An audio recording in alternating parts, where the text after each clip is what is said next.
Welcome to today's Thought for the Day on Friday the 10th of December. Today's passage is Matthew 15 verse 29 to the end of the chapter, and it is taken from the English Standard Version of the Bible. Jesus went on from there and walked beside the Sea of Galilee, and he went up on the mountain and sat down there. And great crowds came to him, bringing with them the lame, the blind, the crippled, the mute, and many others, and they put them at his feet, and he healed them. So that the crowd wondered when they saw the mute speaking, the crippled healthy, the lame walking, and the blind seeing. And they glorified the God of Israel. Then Jesus called his disciples to him and said, I have compassion on the crowd, because they have been with me now 3 days and have nothing to eat. And I am unwilling to send them away hungry, lest they faint on the way. And the disciples said to him, Where are we to get enough bread in such a desolate place to feed so great a crowd?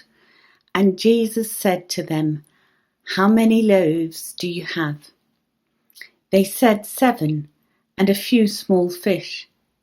And directing the crowd to sit down on the ground, he took the 7 loaves and the fish, and having given thanks, he broke them, and gave them to the disciples, and the disciples gave them to the crowds. And they all ate, and were satisfied, and they took up 7 baskets full of the broken pieces left over. Those who ate were 4,000 men, besides women and children. And after sending away the crowds, he got into the boat and went to the region of Magadan. We all know the story of the feeding of the 5,000, but somehow the feeding of the 4,000 gets overlooked. After all, the 2 stories are almost identical, and when he fed the 5,000, he did more with less. In fact, when I first heard this story as a child, I thought, no, you've made a mistake.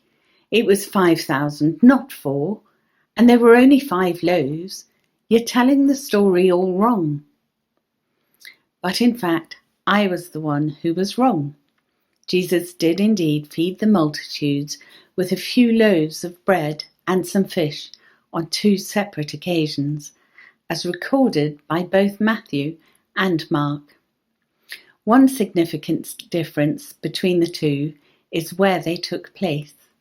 The feeding of the 5,000 took place in Jewish territory, but the feeding of the 4,000 takes place beyond Jewish territory, where the crowd would probably have been predominantly Gentile.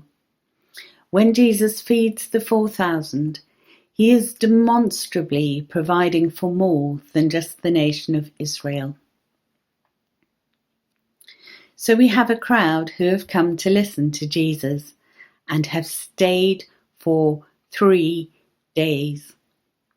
I don't know about you, but I find it hard to focus on Jesus for more than a few minutes at a time. I'm easily distracted. I allow small things to interrupt me. But these people stuck with Jesus, even when their bellies rumbled and their bodies grew weak. One can only be challenged by their determination, not only to seek him out, but to stay and to keep listening. When Jesus says he has compassion on the crowd and wants to feed them, the disciples said to him, Where are we to get enough bread in such a desolate place to feed so great a crowd? Apparently, they have already forgotten the feeding of the 5,000. Here are fewer people and 2 more loaves than before. Yet the disciples still wonder how they will be fed.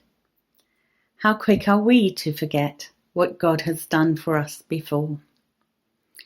Do we just see the size of the problem and panic? When we don't have a solution, do we assume that God doesn't either? The disciples show us that it's possible to be standing right there with Jesus and still forget who He is. Lord, help me to remember how You have provided in the past, sometimes in ways that I could never have imagined. When I am faced with difficulty, help me to remember who You are. Let us also reflect on what the two stories have in common.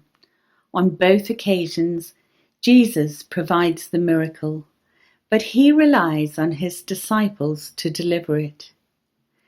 He expects them to bring what they have to Him, however inadequate, and then He expects them to take what He has provided and serve it to the people who need it. He asks the same of us.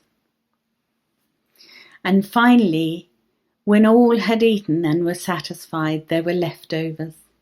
He didn't just feed them enough to get them home. He gave them a feast. It strikes me that when we trust God to provide, He provides an abundance. Thank you for listening, and I hope you have a good day.